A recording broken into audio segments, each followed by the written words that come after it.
Ильяс Жансүгіров. Жолдастар. Қазақ тілінің лексикалық байлығын терең игеру, сатиралық күлкілі жігіттерді көре білу, адам мінездерін ашатын реалистік диалогтарға икемділік секілді ерекшеліктер Ильястың прозалық шығармаларының, әсіресе оның «Жол аузында», «Құқ» кітаптарына енген әңгіме, фельетондарының басты қасиеттері.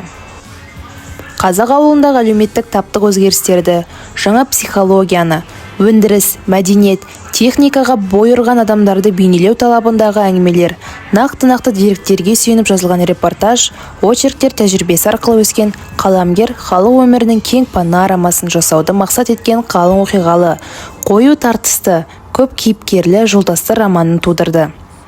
Шаһар тіршілігі, қала тынысы, 16 жылғы Аласапырандағы қазақ жігіттерінің қасіретті азабы, жұмысшылар ортасы, кемешілер әрекеті, оқыс, шырғалаң, қызықты сюжеттерді ала отырып жазушы бостандық, теңдік азаттық үшін күрескен халық өкілдерінің сан алуан образдарын жасау арқылы өмір шындығын айтпақ болған. Сатан, Мәмбет, Мардан секілді жігіттер тағдыр талқысына түсіп, қорлық көріп, тапталса да мойымайды. Қайралған қанжар іспеттес қайта жарқырап күреске түседі. Әуелі барымта, ұрлықпен жуандардан өш алса, кейін әлеуметтік жағдайды, таптық тартысты түсініп, саяси айқасқа шығатын деңгейге көтеріледі. Әрине, романдағы көптеген персонаждарды толған дәрежесіне көтерді деп айту қиын.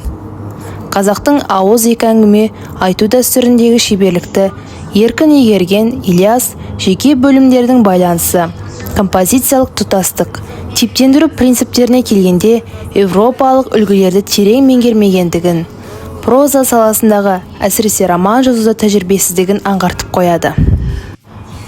Табиғат суреттері, адам портреттері, мінез қалыптарын ашуда жазушы реалистік биікке көтерілді. Юморлық, сатиралық, кейіпкерлерде көркемдік қуат бар.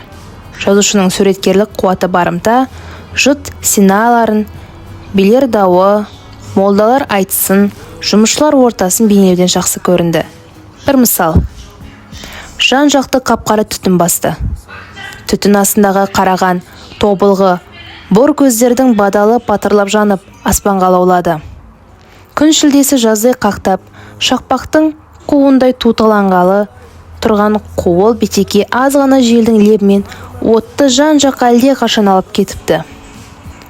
Қаулаған өрт, заулаған от, көптен жауын тамбаған қу далаға ойнақты салып берді.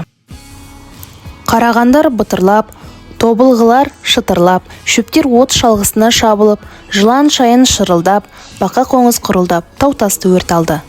Стихиялы күш, тілсіз жау таптаған, өрті жазушы осылайша динамикалық қалыпта, жаны бар ертеңінің жалмауызы, аяу білмес қаһарлы дүлей ретінде бейнелейді.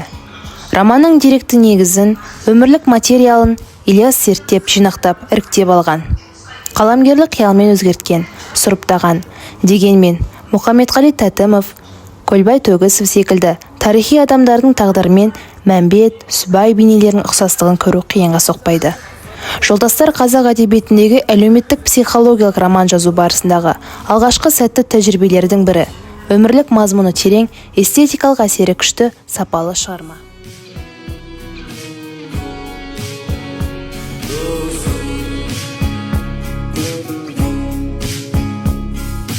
Ауыз сапардағы сағынышым, жамандықты жасыратын қорғанышым, жақсылықты асыратын қолдап жүрсің досым.